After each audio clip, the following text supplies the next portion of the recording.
Kaya naman nga rito sa probinsya pag talagang mayroon ka mga kapitbahay na mababait ay libre talaga ang iyong mauulam. Kapalan mo lang ang iyong muka. Tara at samahan nyo o magluto nitong laing o ginataang gabi sa Tagalog.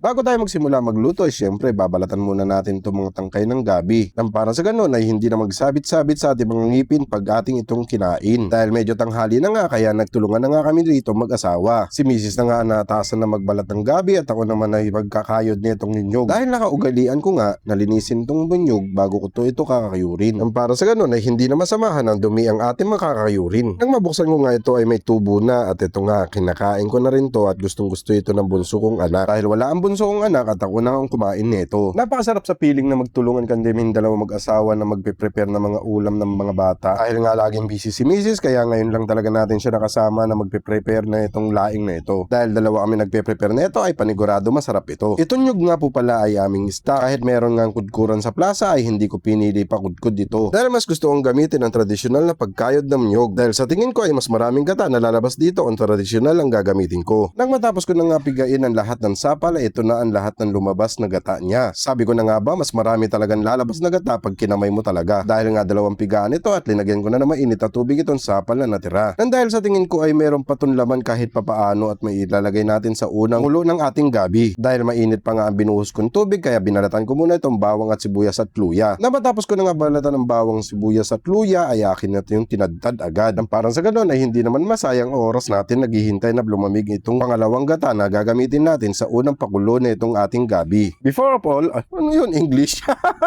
Ilagay ko muna itong pangalawang gata para sa unang pakulo ng ating gabi. Diba sabi ko nga pag kinakamay ay marami talagang gata na lumalabas. Huwag kami naging green-minded. Tamay ilagay ko na nga ang pangalawang gata, ilinagay ko na agad itong bawang, sibuyas at luya. At sinabay ko na rin ang dilis. Kung wala naman dilis ay pwede naman karne. Kung wala naman karne, hayaan mo na. Solo na lang na gabi talaga. At doon ko palang bubuksan ng apoy. Nang mabuksan ko na nga ang apoy, ay linagay ko na itong gabi na sinasabi nila Makati. Ano Makati? Yung kabit lang nun, ang Makati. Hindi itong gabi.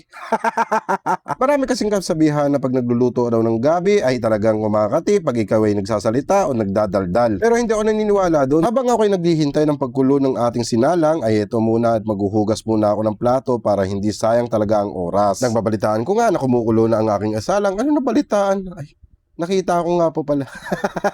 Hayaan mo na, nandyan na eh. Ay akin na itong binuksan at hinalo-halo ko na medyo para yung mga laban nga naman ay nasa pupuntas sa ilalim. Ano daw?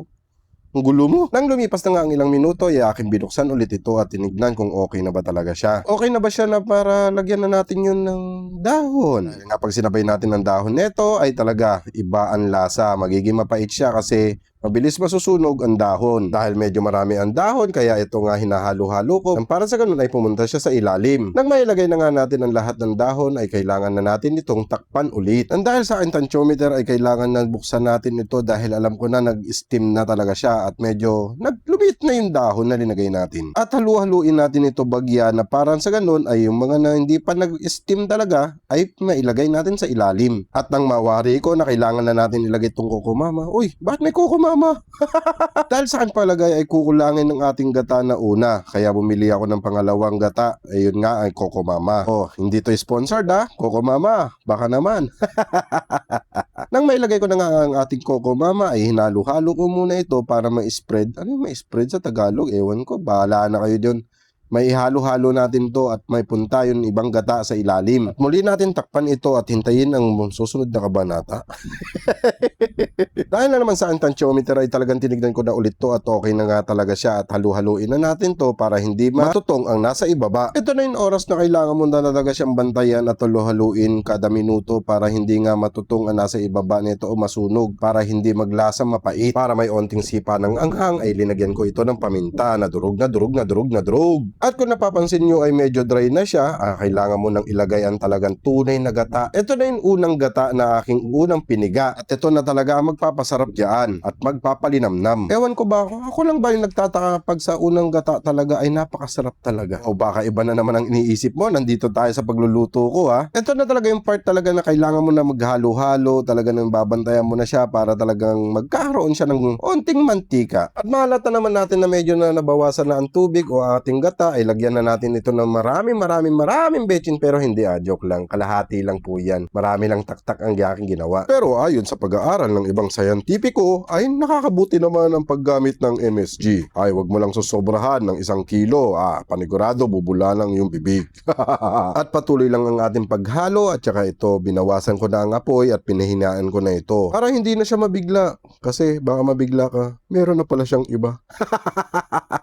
At sa paghahalo mo at narinig mo na ang ganitong rhythm, anong rhythm? Tunog pala. Sorry.